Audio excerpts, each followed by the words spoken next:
بسم اللہ الرحمن الرحیم اللہم صلی علی محمد النبی الأمی وعلی آلہ وسلم تسلیما اللہم صلی علی محمد النبی الأمی وعلی آلہ وسلم تسلیما۔ مغفرت و انعام کا دن عید الفطر ہے۔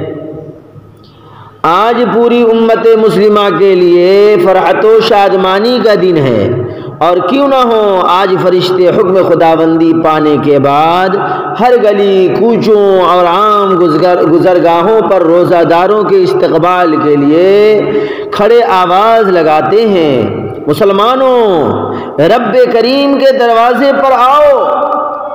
رب کریم بھی بقلب جگر ان کی طرف متوجہ ہوتے ہیں اور سیئات و معاصی سے خلاصی کا پروانہ عطا کرتے ہیں۔ لیکن یہ عید ان کے لیے ہے جو رمضان کا روزہ رکھا ہو، نماز پڑھی ہو، برے کاموں سے اجتناب کیا ہو، ورنہ اللہ کی طرف سے وعید ملنی طے ہے۔ عید کیا ہے؟ آقائے تاجدار مدینہ عربی صلی اللہ علیہ وسلم ایک مرتبہ مکہ مکرمہ سے مدینہ منورہ تشریف لے جا رہے تھے۔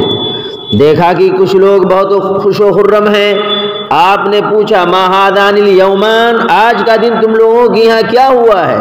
ان لوگوں نے کہا آج کے دن ہم تہوار مناتے ہیں اور کھیل تماشے کرتے ہیں۔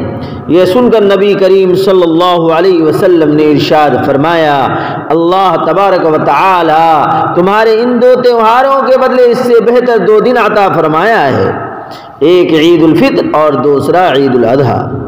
ساتھ میں ایک اہم رات جس کو لیلۃ الجائزہ کہا جاتا ہے، یعنی بدلے کی رات، وہ آج کی رات ہوگی، یعنی عید کی رات۔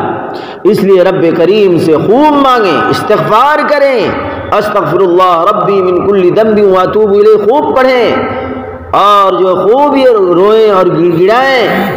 ادعوا ربکم تضرعا وخفیا، رونا گڑ گڑانا اللہ کو پسند ہے۔ اللہ فرما رہا ادعونی استجب لکم، مجھ سے مانگو میں تمہاری دعاؤں کو قبول کروں گا۔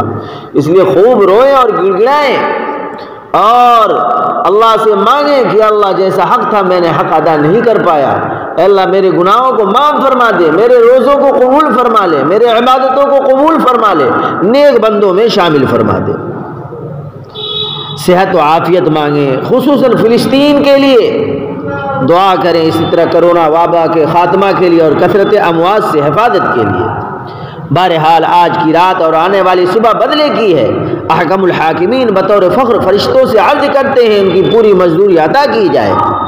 اللہ فرماتے ہیں قسم ہے میری عزت و جلال کی، آج ان سب کی دعائیں قبول کروں گا اور اس حال میں گھر بھیجوں گا کہ ان سب کی مغفرت ہو چکی ہوگی اور ان سب کی برائیوں کو حسنات سے بدل دوں گا۔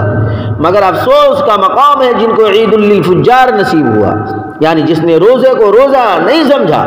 اللہ ہم سب کو عید للابرار نصیب فرمائے، کمی کوتاہیوں کو درگزر فرمائے، آمین۔ آخر میں میری طرف سے تمام باشندگان عالم کو عید سعید کی مبارکبادی ہے۔ جزا اللہ عنا محمد صلی اللہ علیہ وسلم۔